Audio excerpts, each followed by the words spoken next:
Jonas Mercer had always been fascinated by stars. As a boy, he would lie in the backyard of his small home on Earth, staring at the endless sky, imagining the civilizations that might live far beyond the reach of human eyes. Now, at 27, he found himself on the bridge of the human exploratory ship Endeavour, staring at the most breathtaking sight he had ever seen. The glowing spires of the Zethurian capital world, suspended in the velvet black of space like jewels in a vast cosmic crown. The planet itself shimmered with colors that seemed impossible, emerald oceans that reflected the twin suns, forests that pulsed with soft light, and mountains that rose and fell like the curves of living things. Jonah's heart raced, but not with fear. He had faced challenges before, yes, but nothing like this. Nothing compared to what awaited him on Zethuria. Humanity had been trying for decades to make contact with the Zethurians, a civilization whose technology was far beyond anything Earth had achieved. And now, Jonas was the first human chosen to step into their world, not as a soldier, not as a scientist, but as a diplomat. His mission was simple in concept, yet perilous in execution: deliver a gift to Queen Elira herself, the ruler of the Zethurian Empire, and hope she would see the value in humanity.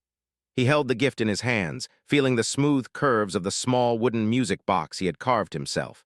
It was simple, nothing like the technological wonders the Zethurians were known for. Yet Jonas had poured every ounce of thought, care, and understanding into it. This music box was more than a trinket. It was a message, a symbol of humanity's creativity, curiosity, and heart. The melody it would play was a lullaby from Earth, soft and comforting, meant to convey something words alone could not: that humans, though young and untested, could be trusted, and that they offered friendship rather than fear. The Endeavour docked in the massive orbiting station that served as the entry point for visiting dignitaries. Jonah's pulse quickened as the docking clamps hissed and released. Stepping onto the platform, he was met by the Zethurian aides assigned to guide him. They were tall, elegant beings with shimmering skin that changed color with their mood, their faces alien yet oddly expressive. Jonas struggled not to look too small beside them. Human stature, after all, was nothing compared to Zethurian height and presence. "You will be presented before Queen Elira shortly," one of the aides said in perfect English, the universal translator doing its job. "Prepare yourself." There was no malice in their tone, but Jonas sensed the caution. Zethurians were not known for their patience with those they considered inferior. Many humans had come before him, hoping to impress, and all had left disappointed. Or worse, ignored. Jonas took a deep breath and reminded himself of what made humans remarkable. We were small, yes, but adaptable. Our minds were curious, and our hearts, perhaps that was the part that made the difference. That, and the ability to surprise others with ideas they could not predict.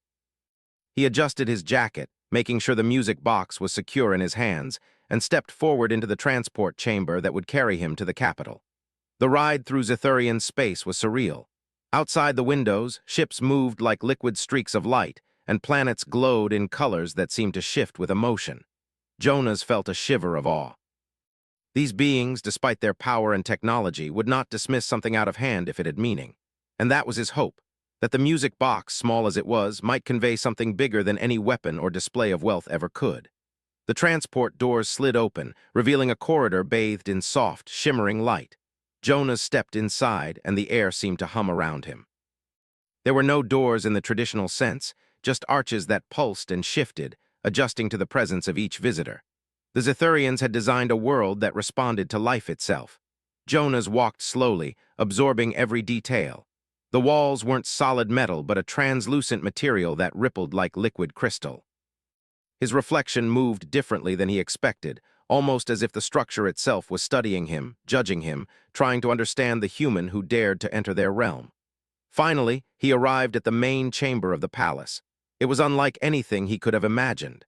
The ceiling stretched far above, vanishing into a mist of bioluminescent patterns. Floating platforms hovered in the air, carrying courtiers dressed in shimmering garments that reflected the colors of their skin. At the far end of the room sat the throne, a structure that seemed grown rather than built, twisting upward like a living tree made of crystal and light. And in that throne, like a queen upon a galaxy of wonders, sat Elira. Jonah's first instinct was to bow, though the aliens had different customs for showing respect. He tried to find a middle ground, lowering his head slightly but keeping his gaze on hers. Elira's eyes met his, and for a moment he felt something stir that was unlike anything he had experienced before. They were not just eyes. They were vast, deep, and intelligent. They seemed to see not just him, but everything he had ever thought, dreamed, and feared. The courtiers around her whispered in a language Jonas could not understand. Some of them looked skeptical. One figure even gave a slight, almost imperceptible shake of its head, as if warning Elira that this human might be foolish. Jonas swallowed and stepped forward, holding out the music box with both hands. His fingers trembled slightly, but he forced himself to steady his voice. "Your Majesty," he said, "I bring a gift from Earth. It is simple, but it carries the best of what humanity can offer, our creativity, our imagination, and our desire to understand and connect with others." He paused, then wound the key on the music box and let it play.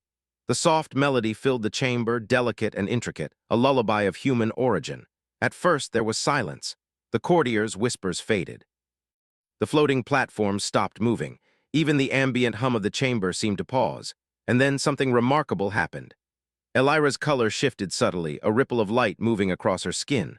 Her posture changed, not dramatically, but with unmistakable attention. Her eyes softened, and a faint sound, almost like a sigh, echoed in the chamber. The melody continued, carrying its simple human tune into a space designed for the incomprehensible. Jonas held his breath. He had expected surprise at best, dismissal at worst. But what he saw in Elira was something else entirely. She leaned forward slightly, studying the music box, and then, with a motion that seemed almost cautious, she reached out a delicate hand. The touch was gentle, and yet it was enough to make Jonas feel as though 1,000 invisible threads had connected them. The queen's eyes, vast and deep, reflected the light of the chamber and something more: understanding, recognition, astonishment. "Interesting," Elira said, her voice melodic, resonant, carrying weight and curiosity at the same time. Jonas did not need the translator to know that she was intrigued. The music, the human gesture, had reached her in a way that words could never have done. He realized then that humanity's strength was not in power or dominance, but in the simple, unpredictable ways we could touch the hearts of others, even across light years and species barriers. Jonah's pulse began to slow, replaced by a cautious hope. Perhaps this was the beginning of something extraordinary. Perhaps this small gift, a hand-carved music box, could open doors that no treaty or weapon ever could. He had no way of knowing what Elira thought in her complex, alien mind, but he could feel the moment shift. The skepticism of the court, the weight of centuries of Zethurian superiority, seemed to bow slightly to something that was wholly human: creativity, care, and courage. The melody continued, each note resonating through the chamber, touching surfaces, reflecting off crystal walls, mingling with the bioluminescent patterns in a way that felt almost alive. Jonas felt a spark of triumph. He had trusted something small, something human, and it was working. Elira's astonishment, subtle yet profound, was a sign. The queen, ruler of an empire that spanned stars, was seeing the value of humanity in the most unexpected way. After what felt like an eternity, Elira leaned back, the color of her skin shifting into deeper, more thoughtful tones. She looked at Jonas, and he met her gaze without flinching. The connection was strange, profound, and yet unspoken. In that glance, Jonas felt both the enormity of the moment and the limitless possibilities. He was a human, small and untested, standing before an alien queen, and somehow in the quiet power of a simple gift, he had earned her attention. The courtiers, sensing the change in their ruler, began to murmur again, some with curiosity, others with confusion. Jonas lowered the music box slightly, careful not to break the fragile connection. He did not know what would come next, what decisions Elira would make, but he knew one thing clearly: humanity had a chance. That chance had come from a simple act, an act of care, creativity, and trust. As Elira finally spoke again, her words were calm but carried authority. "Your gesture is unusual, but it has caught my attention." Jonas bowed, relieved, and dared to hope that this was the start of a dialogue, not an end. A spark had been lit, small yet undeniable, and in it lay the possibility of something greater than anyone could have imagined. The first step toward mutual respect, perhaps even friendship between species separated by the vast expanse of space. Jonas Mercer, holding a human music box in the court of the Zethurian queen, felt the weight of history press gently upon his shoulders. The stars outside the palace windows seemed to pulse in anticipation.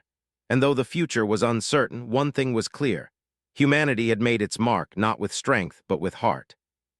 And that, he realized, might be the most powerful gift of all. Jonah's Mercer had barely begun to recover from the overwhelming wonder of the Zethurian throne room, when he realized that being noticed by the queen was only the beginning. The chamber was still bathed in shifting light, the floating platforms slowly resuming their movement, and the murmurs of the courtiers rippling through the air like soft waves. Yet despite the beauty and the alien elegance around him, Jonas felt the unmistakable weight of expectation pressing down. Every eye in that room seemed to measure him, to weigh the worth of humanity in the balance of a single human gesture. Elira's gaze followed him as he stepped back slightly, holding the music box before lowering it carefully. Her eyes were thoughtful, deep pools of intelligence, and Jonas could feel her considering him, considering the human race itself.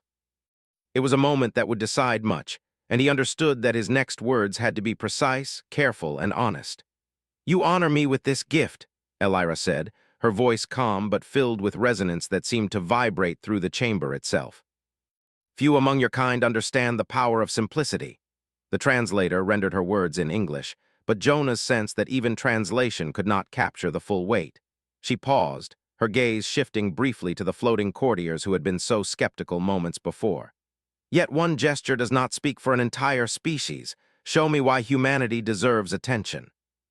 He had expected challenge, but the form it took was far more formal and intimidating than he anticipated.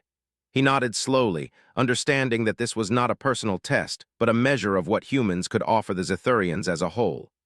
"Your Majesty," he said carefully, "I do not come with weapons or wealth. I come with what humans have always relied upon: ingenuity, curiosity, and the desire to understand. We can adapt, learn, and find solutions where others might see only impossibility. That is our greatest strength." Jonas felt the eyes of every Zethurian in the chamber, and even the floating platforms themselves seemed to pause, awaiting the queen's judgment. And then, slowly, she rose from her throne. Her movement was graceful and fluid, almost like liquid flowing over unseen rocks. The soft bioluminescence of her skin intensified with her rising emotion, pulsing in patterns that spoke more to feeling than to speech. The courtiers stiffened, a subtle warning that none should move without her consent. Jonas stayed perfectly still, his hands clasped in front of him, the music box now silent. "You speak with words," Elira said, her voice resonant and melodic, "but you have shown me with action. Creativity, care, understanding, these are not easily measured. Perhaps we will see what your kind can truly offer." She gestured, and the platforms around the chamber shifted, carrying the courtiers closer. The human diplomat's pulse quickened. This was unprecedented. A Zethurian queen acknowledging the potential of a human in such a direct way was unheard of. Jonas followed as Elira moved toward a grand arch at the end of the chamber, a gateway that seemed to shimmer and ripple, almost alive. She stopped and turned to him. "Come, see our ways, learn, and demonstrate your species' capabilities. The court will observe, and we will judge not by gift but by action." Yet despite the overwhelming alien presence, Jonas felt a spark of determination. He had prepared for moments like this, not with science, but with the one thing humans excelled at: thinking creatively under pressure. A court advisor, taller than Jonas by several meters, approached, its skin shifting in shades of calm blue. "You will participate in a demonstration of human adaptability," it said. "A challenge has been set for your species. Solve it, and you may earn the respect of the court. Fail, and your presence here will be deemed inconsequential." At first glance, it appeared to be some sort of starship component, but closer inspection revealed that it was malfunctioning, sparking in ways that could destabilize the chamber if left unchecked. "Repair it," the advisor said simply. "Using only your ingenuity and your understanding of principles basic to your species, you may observe, interact, and experiment." This was exactly the kind of challenge humans thrived upon. While Zethurian technology was sophisticated beyond imagination, their systems often relied on rigid protocols. Humans, by contrast, could improvise, invent, and approach problems from unexpected angles. He stepped closer, examining the device carefully. The sparks were harmless, but indicated a misalignment in the energy conduit. The solution would require not brute force, but clever thinking. He began methodically, touching panels, tracing energy flows with his fingers, and carefully adjusting components that Zethurians likely would have considered trivial. At one point, a small crystal lens in the device pulsed erratically, and Jonas realized that the issue was resonance. The conduit required a precise harmonic alignment, one that could be corrected by subtle vibrations, not brute engineering. He recalled the music box in his pocket. It was a small thing, but it carried the resonance of human craftsmanship. With careful hands, he placed it near the crystal lens and wound it. The melody began again, soft and precise, and to his amazement, the device responded. Sparks ceased, conduits aligned, and the floating structure stabilized. Energy flowed smoothly once more, a faint hum signaling perfect balance. The chamber erupted in silent astonishment. The courtiers moved closer, leaning in, their bioluminescent skins reflecting a spectrum of emotions Jonas could not name. Elira's eyes widened ever so slightly. She stepped forward and extended a hand, not to touch, but in a gesture of acknowledgement. "Remarkable," she said, her voice carrying wonder and approval. "Your species sees patterns and solutions where others rely on protocol. This creativity is not common among those who think themselves advanced." Some advisors whispered in their native tongue, debating quietly, while others seemed genuinely impressed. Elira, however, was silent, studying him with an intensity that made Jonas feel both exposed and recognized in ways he could hardly articulate. "You have proven one thing," Elira said finally. "Humanity is not to be dismissed lightly, yet one demonstration does not suffice. There are principles, ethics, and values that must also be shown. We will observe your species' response to moral and strategic challenges before we consider a full alliance or partnership."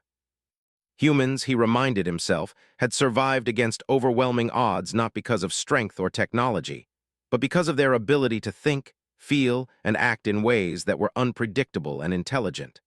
For the next several hours, Jonas participated in a series of trials designed by the Zethurians. Each one pushed him further, challenging his perception, patience, and problem-solving skills. In one, he navigated a zero-gravity maze that altered its configuration in real time, using his sense of logic and spatial awareness to chart a path. In another, he mediated a simulated diplomatic conflict between two alien species, demonstrating negotiation skills and empathy. At every step, the court watched silently, their glowing eyes reflecting surprise, curiosity, and even respect. By the time the trials concluded, Jonas was exhausted but exhilarated. Elira approached once more, her movement deliberate, the shifting colors of her skin settling into deep, reflective tones. She extended a hand, inviting him to follow her to a platform overlooking the chamber. "You have done well," she said, her voice carrying both warmth and authority. "Your species, creativity, and adaptability are impressive. The music box, your approach to the device, your understanding of complex problems, these have proven that humanity is not to be underestimated. Yet there is more to learn. You will remain in my court for the time being, observe, and continue to demonstrate what your people can contribute. This is only the beginning." And yet here he stood, not through brute strength, not through threats or dominance, but through ingenuity, empathy, and the courage to present a simple human gesture to an alien queen. As he looked around the chamber, he realized that this was not just a personal victory. This was a turning point for humanity. One small act, a music box, a melody, a gesture of care, had begun to open doors that had been closed for generations. And Jonas Mercer, a single human among an empire of advanced beings, felt the weight of that responsibility with both pride and humility. Elira's voice broke through his thoughts. "Tomorrow, you will witness aspects of our civilization that are rarely shown to outsiders. You will see why we value knowledge, structure, and strategy. And you will have the opportunity to demonstrate once again why your species should be considered a partner rather than a curiosity." But for the first time, he truly believed that humans had something the Zethurians could not easily replicate: ingenuity guided by empathy, creativity bound with morality, and courage tempered by humility. And as he returned to the chamber where he would spend the night, surrounded by alien lights and the soft hum of energy, Jonas allowed himself a quiet thought. One small gift had changed everything. Humanity had been noticed, and that was only the beginning. Jonas Mercer woke to a soft, glowing light that filled his chamber. The room was unlike any human bedroom he had ever known. Walls of semi-transparent crystal shimmered with patterns that seemed alive, reflecting colors that shifted with a rhythm he could feel more than see.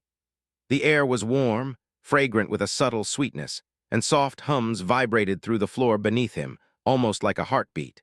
He sat up on the floating platform that served as his bed and took a deep breath.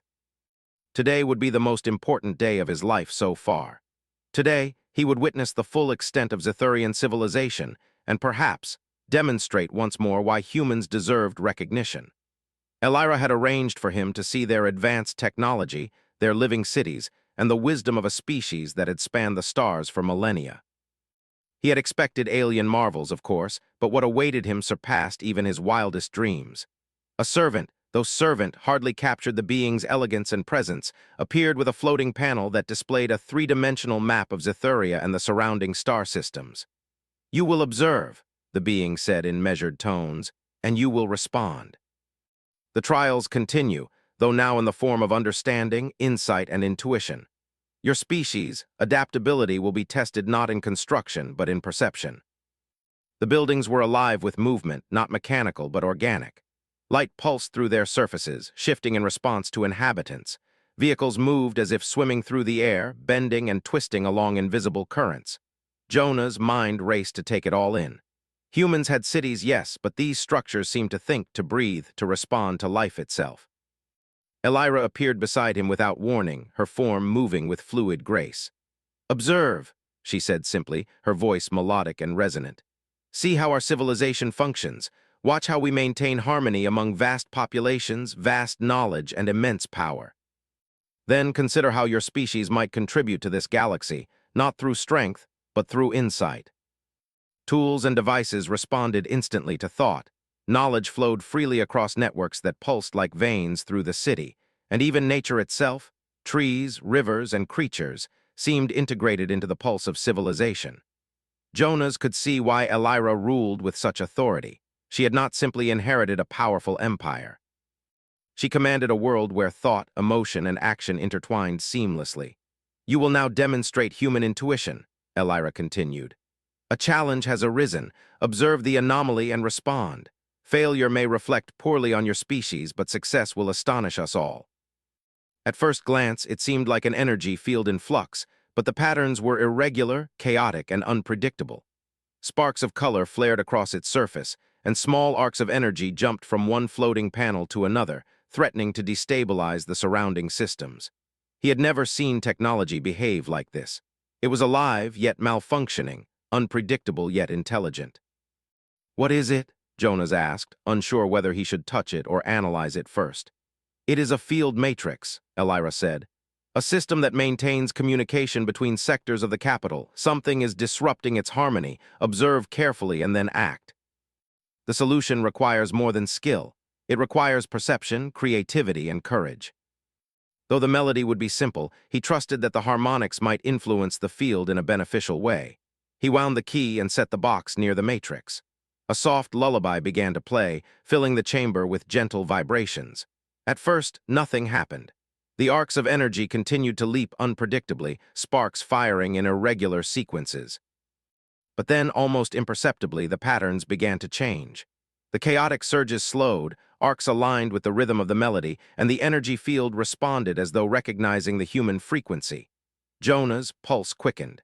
He adjusted the angle of the music box, careful to maintain the vibrations without overloading the system. Slowly, the matrix stabilized. Colors flowed smoothly across its panels, and the energy arcs became predictable and ordered. The chaotic sparks vanished, replaced by a subtle, harmonious hum that resonated through the platform. Elira and her court were silent at first, absorbing what had just occurred. Jonas could feel their astonishment, even through their alien expressions. The queen's skin glowed softly, a pattern of light shifting across her form that spoke more than words ever could. She stepped forward, her eyes fixed on him, and extended a hand toward the matrix. Without touching it, she manipulated it with thought alone, testing the stability. The system responded flawlessly, and then, slowly, Elira's lips curved into a faint smile, the first Jonas had ever seen. "You have done what few of our kind could," she said, her voice carrying awe and curiosity. "Your species' creativity, your ability to perceive patterns and influence systems through intuition rather than force, it is remarkable. I have studied countless civilizations, and yet never have I encountered such a gift." Jonas could see the glow of admiration in some, skepticism in others. This display had unsettled many of them. Humans were unpredictable, yet effective. Elira's reaction, though subtle, conveyed a level of astonishment that even the most experienced advisors could not ignore. "You have proven one thing," Elira continued, stepping closer. "Humanity possesses a resonance we did not anticipate. Your creativity and adaptability affect systems in ways that are difficult to predict. It is fascinating." She paused, her gaze intensifying. "There is more at stake than the stability of a matrix. The harmony of this system is linked to the balance of the capital itself. Your actions have demonstrated a potential that may benefit not only your species, but ours as well." He realized that what he had done, using a simple music box to stabilize a complex system, was more than a solution to a technical problem. It had opened a door, a window into the Zethurian understanding of life and technology. Human ingenuity had, for the first time, influenced a civilization far beyond Earth in a profound way. Elira's attention remained fixed on him. "You understand now," she said softly, "that your species has qualities that cannot be measured by our usual metrics. Intelligence, creativity, adaptability, these are traits that we respect. Yet you have more to show. You will join me in observing our interactions with neighboring systems. There are challenges there that may require a combination of intellect, intuition, and courage, qualities that humans possess in abundance." In the distance, the sky glimmered with the light of distant starships, some approaching, some departing, each representing the complexity of a civilization that spanned light years. Jonas realized that Elira's empire was not static. It was alive, growing, and constantly adapting. "You will witness our diplomacy, Jonas Mercer," Elira said, her voice carrying a weight that resonated through his very being. "You will see how civilizations interact, how challenges are met, and how knowledge can be used to influence outcomes. And you will be expected to contribute using the gifts of your species." This was a rare opportunity, one that no human had experienced before. To be present not as a visitor but as a participant in the affairs of a galactic empire was a privilege and a test. He had already proven that humans could affect Zethurian systems in unexpected ways. Now the stakes were higher.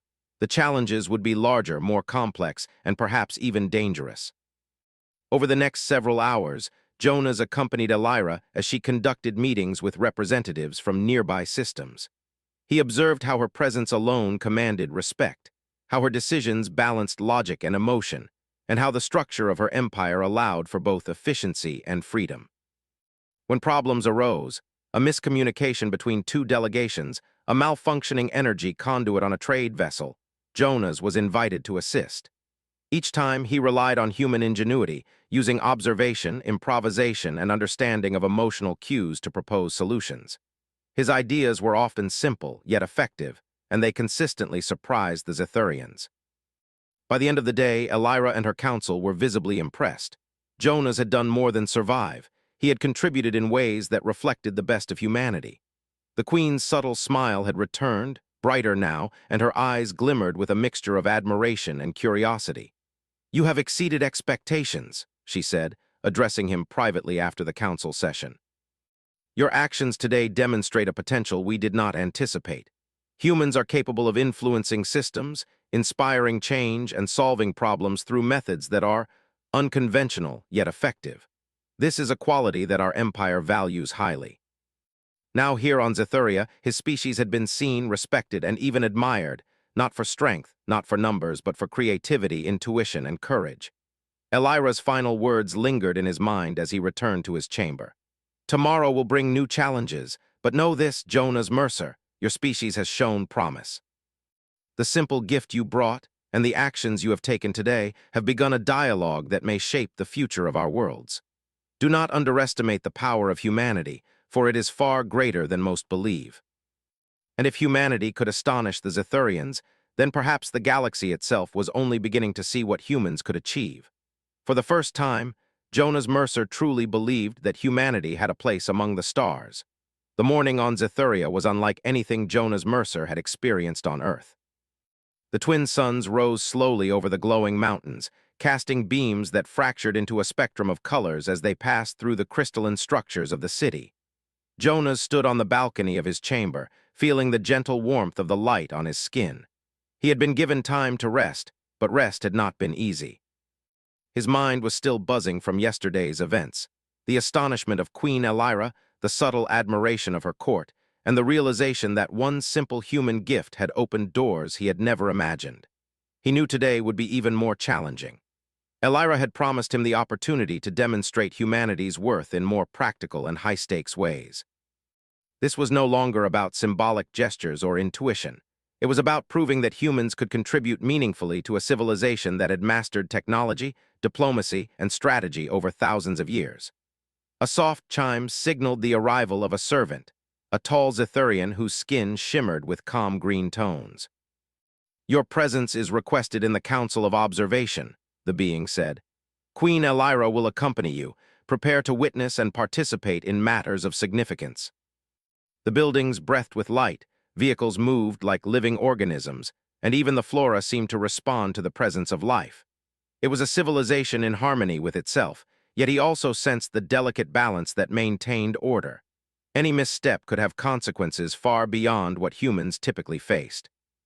The Council of Observation was a massive chamber, circular in shape, with a high ceiling that opened to the sky above. Platforms floated at various heights, each occupied by Zithurian advisors, diplomats, and engineers. Holographic displays hovered in the air, showing maps of planets, star systems, and energy networks that stretched across the capital. Jonas felt a wave of awe but reminded himself that he was not here to be a spectator. He was here to act, to show humanity's value in a tangible way. Elira appeared beside him, her presence commanding yet serene. "Today, you will see the operation of our interstellar communication network and our fleet management," she said. "A challenge has arisen. One of our transport vessels, carrying vital supplies to a neighboring system, has experienced a malfunction in its propulsion array. Human ingenuity will be observed. Offer your solutions, and you may shape outcomes that affect entire sectors." The display showed the vessel, a sleek starship humming with energy, caught in the gravity well of a small planet. Its propulsion system was unstable, causing it to drift dangerously close to atmospheric turbulence. If left unchecked, the ship could be lost, along with its cargo and crew. Elira gestured, and Jonas was given access to the control interface. Unlike Zithurian operators, who relied on complex protocols and direct neural links, Jonas had only the standard human interface. He studied the readings carefully, noting the energy fluctuations and the irregular pulses in the propulsion conduits. At first, the system seemed chaotic, the failure patterns unpredictable. But Jonas remembered what had worked before: observe, understand, and approach the problem from angles the Zithurians might not expect. He adjusted the energy flow manually, redirecting power through auxiliary conduits. The system resisted, its automated safeguards attempting to override his inputs. Jonas smiled faintly. Humans were not bound by rigid protocol. He implemented a subtle harmonic alignment, introducing a sequence of modulated pulses that mimicked the natural resonance of the ship's propulsion crystal. Slowly, the fluctuations began to stabilize. The council watched silently, their glowing eyes fixed on his actions. Jonas felt the weight of every gaze, every expectation, yet he remained calm, focusing only on the task at hand. Within minutes, the starship responded to his adjustments. The energy pulses aligned, the propulsion system stabilized, and the vessel corrected its trajectory. A collective murmur rippled through the council, some advisors exchanging astonished glances. Elira's gaze met his, and for a moment her expression was unreadable. Then subtly, the color of her skin shifted into a pattern that Jonas had learned to recognize as approval. "Remarkable," she said. "Human intuition, combined with observation, has resolved a situation that could have resulted in loss. You understand systems differently than we do, yet effectively. This is a quality we value highly." This was not just a personal victory. It was a demonstration of what humanity could achieve when given the opportunity. Humans were adaptable, innovative, and capable of influencing outcomes even in the most advanced systems. The council moved on to the next challenge. This time, it was a simulated diplomatic scenario. Two neighboring systems were in conflict over resources vital to their populations. The simulation required negotiation, strategic thinking, and emotional intelligence to prevent escalation. Zithurian advisors were skilled diplomats, trained over decades to anticipate moves and countermoves. Jonas, however, had a different approach. He began by listening carefully, noting the motivations and concerns of each party. Rather than imposing rigid solutions, he sought to understand their perspectives. identifying common ground that the Zethurians had overlooked. Using simple logic and persuasive reasoning, he proposed a compromise that ensured both sides received their needs while fostering trust and cooperation. The council observed in silence, and then a subtle shift occurred. The simulation reflected the outcomes of his negotiations, and the system displayed a stable resolution with minimal conflict. Elira's eyes glimmered with interest. "You approach challenges in a manner unfamiliar to our systems," she said. "Yet your solutions are effective." This combination of empathy, reasoning, and creativity is unusual. Human beings possess a capacity to influence outcomes through understanding rather than authority alone. Creativity, intuition, empathy. These were the tools that had allowed humanity to survive, innovate, and thrive, and now they were being recognized on a galactic scale. After the simulations, Elira invited Jonas to observe the city's energy grid. A series of floating conduits pulsed with light, distributing power to the entire capital. An anomaly had been detected, a minor but potentially disruptive fluctuation caused by a recent energy transfer from a distant system. Jonas studied the network carefully, noting the interactions and energy flow patterns. Using only his understanding of resonance and human logic, he suggested adjustments to the conduit's alignment, introducing subtle shifts that would balance the system without disrupting the flow. The result was immediate. The network stabilized, energy flowed smoothly, and the potential disruption was averted. The council, which had watched silently, erupted in quiet applause. Elira's expression was radiant, a subtle, almost imperceptible smile of approval. "Again, you demonstrate a gift that is rare even among advanced species," she said. "Human ingenuity, combined with empathy and observation, creates solutions that are effective in ways we had not anticipated." Human problem-solving, creative thinking, and adaptability were being recognized as qualities that could complement the Zethurian approach. By evening, Elira invited Jonas to a private platform overlooking the city. The twin suns had set, leaving the capital bathed in a soft, otherworldly glow. Light pulsed gently from the buildings, reflecting off the crystalline mountains and the surface of the rivers. Jonas felt a deep sense of satisfaction. Humanity had not only survived the trials, it had shown. "You have exceeded expectations," Elira said, her voice calm but resonant. "Your species possesses qualities that our empire can benefit from. We have long valued strength, precision, and knowledge, yet your creativity and adaptability offer new possibilities. I wish to continue observing and learning from your people. There is much we can gain from collaboration. We hope to show that these qualities can contribute to the galaxy, not through dominance, but through cooperation and understanding." Today, humanity has demonstrated the potential to influence, inspire, and stabilize systems that are critical to interstellar operations. Your presence has shifted perceptions, and that is no small achievement. One human standing among an advanced empire had proven that the qualities of humanity, curiosity, creativity, empathy, and courage, could be recognized and valued by civilizations far beyond Earth. Elira's words lingered as Jonas returned to his chamber that night. "Tomorrow," she said, "you will witness matters that concern not only your species but the wider galaxy. Prepare yourself. Humanity's role may soon expand beyond what you can imagine." Each action, each demonstration, had proven that humans could contribute meaningfully to a civilization far beyond Earth. For the first time, Jonas Mercer truly understood that humanity's strength was not measured in power or technology alone, but in its ingenuity, empathy, and courage. And with that realization came a profound sense of hope. Humanity had been underestimated, dismissed, and overlooked for centuries. Yet here on Zethuria, they were no longer insignificant. They were respected, admired, and increasingly seen as partners in a galaxy that had once seemed beyond their reach. Jonas closed his eyes, feeling the soft hum of the city through the floor beneath him, and allowed a quiet thought to settle in his mind. One human, one simple gift, one act of ingenuity had begun to change the galaxy. And this was only the beginning. Jonas Mercer awoke to the gentle glow of Zethuria's twin suns, their light reflecting off the crystal mountains and the softly pulsing city below. Today was unlike any day he had experienced before. Elira had summoned him to witness and participate in matters that concerned not only the capital but the entire Zethurian empire, and perhaps even humanity's place in the wider galaxy. Jonas felt a mixture of awe, excitement, and responsibility. For weeks, he had worked to show that humans were adaptable, creative, and empathetic. Now the moment to cement humanity's role had arrived. He stepped onto the balcony, taking in the vast expanse of the city. Below, the buildings glimmered like living jewels, and streams of energy pulsed through the streets like veins, keeping the city alive. The floating platforms carried Zithurians from place to place, their glowing forms merging with the light. Jonas realized once again that Elira's civilization was not merely advanced. It was alive, conscious in ways humans could only begin to understand. A soft hum announced Elira's arrival. She appeared beside him, moving with her usual fluid grace. Her skin shifted in gentle patterns of teal and silver, a sign of contemplation and calm focus. "Jonas Mercer," she said, her voice resonant yet serene, "today you will demonstrate once more what humans can achieve. The galaxy faces challenges that require not only intelligence and technology but ingenuity, courage, and empathy. You have shown these qualities in small matters.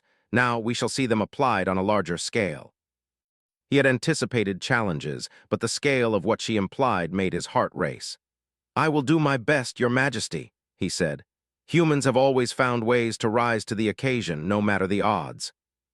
Jonas could see beyond Zithuria now. Fleets of ships glimmered in orbit, trading vessels moving between systems and distant planets glowing softly with life. One vessel in particular caught his attention, a massive transport ship, far larger than any human starship he had seen. Elira's gaze followed his. "This vessel has encountered difficulty," she said. "A critical propulsion malfunction threatens not only the ship but the entire fleet's coordination. It is a situation beyond routine repair. Humans are untested in matters of interstellar crisis. You will assist, Jonas Mercer." Sparks of energy flickered along its hull, and readouts indicated fluctuating power levels. The ship's trajectory wavered dangerously close to a nearby asteroid field. Human reflexes and ingenuity would be tested against the vastness of space, the precision of alien technology, and the consequences of failure. Jonas studied the readings carefully. The propulsion system was complex, with multiple interlocking conduits of energy. Zithurian engineers had tried standard procedures, but the ship's unique configuration required a more nuanced approach. Jonah's mind raced.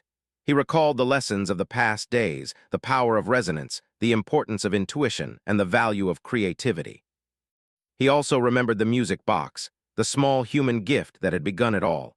Sometimes, the simplest principles could have the greatest impact. He approached the console and began analyzing the energy flows, tracing arcs of instability through the ship's systems. Unlike Zithurians, who relied on rigid protocols and predictive algorithms, Jonas looked for patterns humans might intuitively recognize. He noticed a subtle harmonic fluctuation in the main conduit, an irregular pulse that, if corrected, could stabilize the propulsion array. Jonas acted quickly, inputting precise adjustments to redistribute power and balance the resonance. At the same time, he used a modulated vibration technique, a principle derived from human experimentation with resonance frequencies. Slowly, carefully, the ship responded. Sparks diminished, energy flows aligned, and the vessel steadied. The fleet remained on course. Elira and her advisors observed in silence. The tension in the chamber was palpable, yet Jonas felt a quiet satisfaction. Humanity had intervened where protocol had failed, proving that ingenuity and intuition could influence even the most advanced systems. "Remarkable," Elira said at last, her voice filled with both approval and astonishment. "Your species continues to demonstrate a capacity for problem-solving that is unconventional yet effective. You influence systems in ways few other civilizations can. Humans are not merely observers, they are contributors to galactic stability." The challenges did not end there. Elira led Jonas to a nearby sector where negotiations were underway between two civilizations with a history of conflict.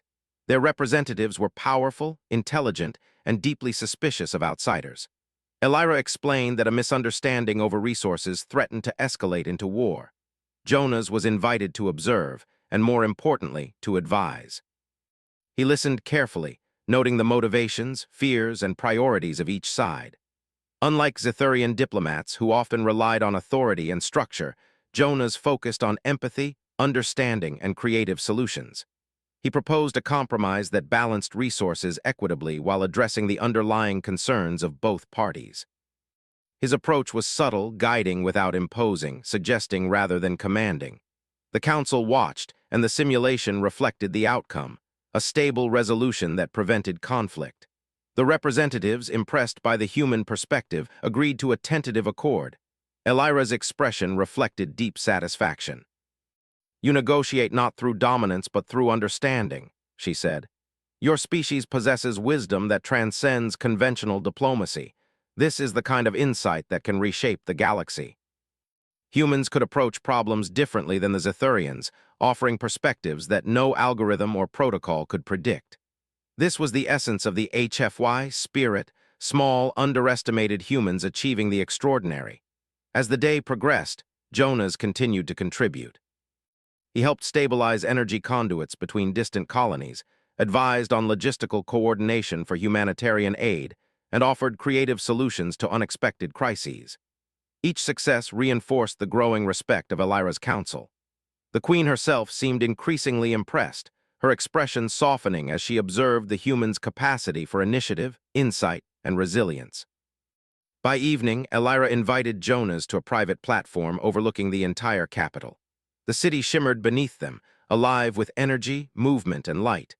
Twin suns had set, leaving the metropolis bathed in a soft, otherworldly glow.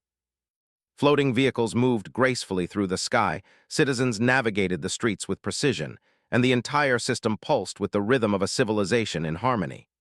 "You have shown humanity's value," Elira said, her voice carrying warmth and authority. "Your actions demonstrate ingenuity, adaptability, and courage." The music box that began this journey was more than a gift, it was a symbol.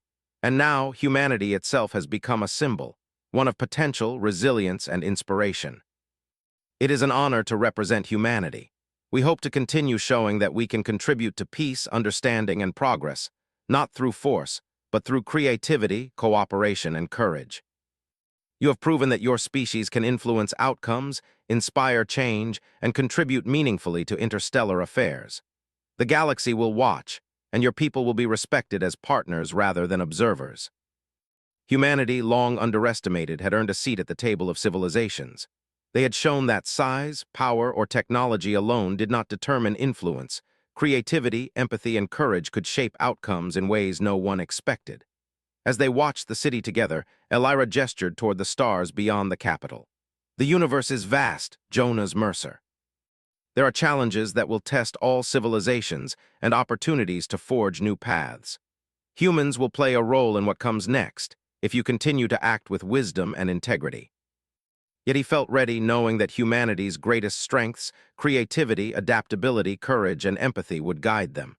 For the first time, he truly understood what it meant to be human among the stars, small yet capable of astonishing impact. "You have done more than I expected," Elira said softly.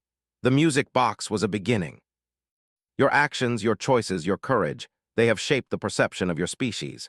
This is your legacy, Jonas Mercer. Humans are seen, respected, and admired, and this is only the beginning." Humanity had taken its first steps into a larger galaxy, not through conquest, but through ingenuity, understanding, and heart.